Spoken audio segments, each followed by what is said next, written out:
¡Dámela, dámela! ¡Te toca! ¡Oh, la has dado muy fuerte! Anda, búscala. Ve tú que la has tirado, miedosa. Yo no soy miedosa. Ahora verás.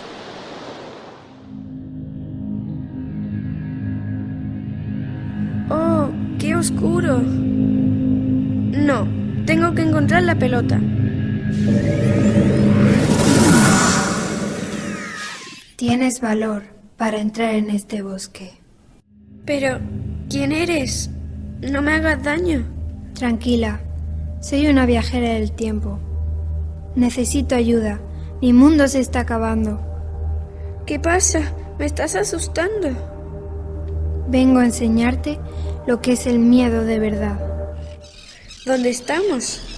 ¿De verdad viajas en el tiempo? Mira, la playa donde jugabas. Así es ahora. Es mi playa, pero solo hay plástico y basura.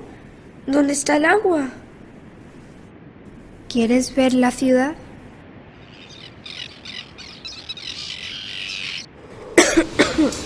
Casi no se puede respirar. Los humanos, en vez de enfrentarse al cambio climático, prefirieron pensar que no existía. ¿Y los animales? Estarán mejor en el campo, ¿no?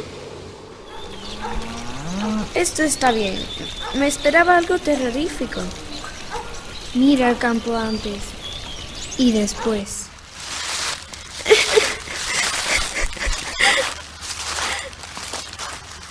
Tenía que encontrar a alguien que me pudiera ayudar. ¿Y qué quieres que haga? Conciencia al resto del mundo.